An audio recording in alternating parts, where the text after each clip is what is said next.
Which of these is clearer? 1 or 2? 1. 1 or 2? 2? 1 or 2? 2. And finally, Game 7 or Game 7? There have been a lot of weird goals in this series, but feels like it has to be that way. Avs win over the Dallas Stars 7-4 to force a Game 7 in Round 1. I think as far as the Avs skaters are concerned, that's just about the best that they can play. Not perfect. There are mistakes. The Avs even got punished for some of those mistakes, but that's hockey. You're not going to play a perfect game. The Avs still dominated this game at 5-on-5. Yeah, their special teams probably could be a little bit better, but they won the game at 5-on-5, so that's good enough. Unlike Game 5, where in my opinion they played fake good, not that they played horribly, but in Game 5 they played stretches of good hockey but didn't have any results to show for it, and then didn't really turn things up until they were down by too many goals. In this one they controlled the play for the vast majority of the game, and in the first period they start things off with nonsense. Something the Avs did well for most of this game was clean exits, whether it's a multi-pass one or a simple skated out. Here, it's a two-touch into Landeskog, who skates it all the way up through the neutral zone before hitting a Nelson across the blue line, and Nelson quickly across to Nichushkin. This clean passing has been the difference. When the Avs are executing on their passes, they're winning games in this series. When they aren't, they're losing. And then this is complete nonsense. Nichushkin tries to shoot this puck. He kind of doesn't do a good job. It's going to hit a skate or a stick on the way in, only to hit another skate or a stick on the way in, and it's going to go in. The Avs ended up getting some good bounces, obviously, on that goal and on the game-winning goal, which I'll show you earlier. The game-winning goal is kind of its own special case, but the reason pucks like that one end up in the back of the net is because the Avs fired pucks at the net. They shot enough pucks that eventually some bounces were going to happen. It just so happened that this bounce came early instead of late. You can't rely on scoring goals that way, but you can rely on good things happening when you attempt nearly 80 shots in the game at 5-on-5. The Avs did the simplification that we've been asking them to do for most of the series here, and wouldn't you know it, it worked. Before that goal, this had been a reasonably even game, I would say, in the first period, but from that point on, the Avs just completely took over the possession process. And the Avs would extend that lead late in the first period off of, look, I'm not saying this isn't lucky, but people are also in the right places. Hard work. You need it to win championships. Puck tied up along the boards here. The Avs are ultimately going to win this puck as Lehkonen gets in deep and is able to collect it and then get it across. This sets up Makar for a slap shot that he whiffs on. It kind of gets a piece of it, and it cuts to the back post. Ends up being a perfect pass as Lehkonen is going to the right area, realizes the situation, gets there first, and scores. A little lucky, a little Lehkonen, all right? Fair enough. What this goal showcases is that the Avs are going to do the right things in this game. Through the next handful of goals they score, you're going to see a similarity. Lehkonen going to the net on this one. The next couple, there are guys going to the net, whether it's Necas, whether it's a Landeskog, whether it's a Nichushkin. Every single time, the Avs are putting their bodies in the correct places to get rewarded and to finish plays. So it's a great period. The Avs are up 2-0 after the first, and then the second period happens. This is not a bad period from Colorado mechanically, but it is a bad period from Colorado on the scoreboard. An early penalty pretty quickly results in a goal for Dallas to make it 2-1. I don't feel like I need to break this one down any more than you watching it here. And then a few minutes later, Cale Makar just gets caught sleeping. The Avs dump in a puck here that Dallas is pretty easily able to collect and go back the other way. Landy initially attempts to attack a puck carrier and loses his stick. I don't think that really affects the play all that much, though. As Dallas breaks out here, Cale Makar is just caught. Granlund's just in behind him. Cale Makar gets completely caught off guard here. He gets beat, and Granlund puts the finish on the breakaway chance.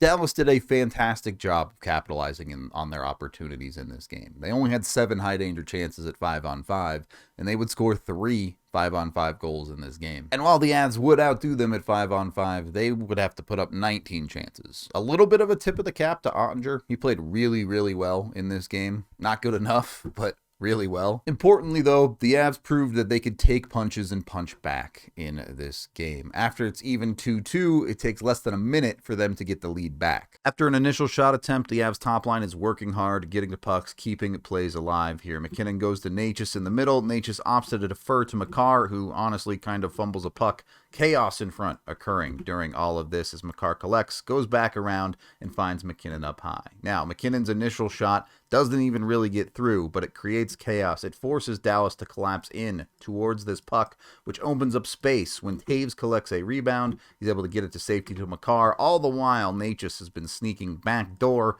Cale hasn't made a bunch of good plays in this series, but he finds Necas here. It's clean, it's quality, and that is a goal.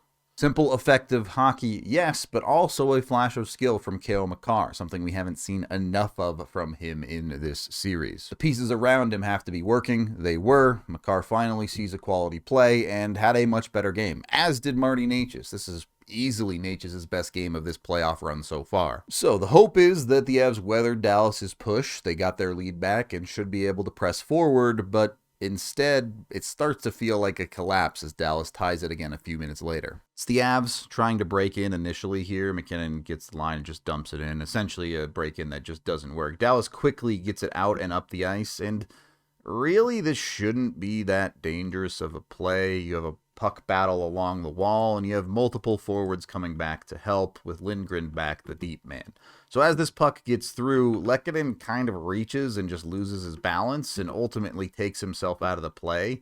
Even then, it's still just a shot from above the circles, and yeah, that could be a dangerous chance, but you do need some saves. There's one goal Blackwood really wants back. I think it's this one. Yes, it's a very good shot from Hintz, but that's a puck that really can't be going in a tight, important elimination game. I know the defense is a little bit confused there, but still, you need a save there. Again, I thought the Avs played well from that point on through the second period, but they're not able to break through. And ultimately, when you open the door for the Stars, they continue to capitalize. Goals are often the result of compounding mistakes. That's what happens here. Avs with possession in the offensive zone, and Marty Necas just throws this to nobody. Play doesn't happen without that. Dallas gets the neutral zone, dumps it in, and the Avs get clean possession behind their own net. This is a puck that should at very least be in control, if not clean out of the zone. Girard attempts to rim it, rims it right into traffic, and it gets stuck. As this puck battle engages along the wall, you see two problems. Necas is flying the zone crazy. That's sort of okay. He's the F1. You don't love it, but that's kind of his role on the team. Also flying the zone like crazy is Nathan MacKinnon, who is your center, traditionally the F3, traditionally the guy who's supposed to stay in the defensive zone and help defend. So, when the Avs lose this puck battle, Nathan MacKinnon has left the zone and left the ridiculous lane for Mikko Rantanen to come through. Manson, expecting to have help, is going to help the puck battle, so this just falls apart immediately, and now Mikko Rantanen is alone in your slot. Yeah, that's bad. It is a 3-3 elimination game. Where is Nathan MacKinnon going on that play? What are you doing, pal? And look, Nathan MacKinnon is great. He's been great in this series. But there is an alternate universe not all that different from ours where that cost the Avs this series. You need a little bit more defensive responsibility there. I know MacKinnon is never going to be an all-star defensively, and he's going to make up for most of his mistakes on the offensive end, but that was pretty darn egregious. Either way, the Avs get punished for nearly every mistake, and after a 2-0 first, they are down 4-3 after the second. It's a big ask to come back from that, because it feels like the Avs have played pretty darn well through two periods, and they're losing. Thankfully, the Avs had more in the tank. Mikko Rantanen has 4 points in this game. The ex-player curse is very real. But it goes both ways. You could do a bunch of complicated hockey things, or you could get through the neutral zone, get the zone, give the puck to an open guy, and shoot it. That's the best option.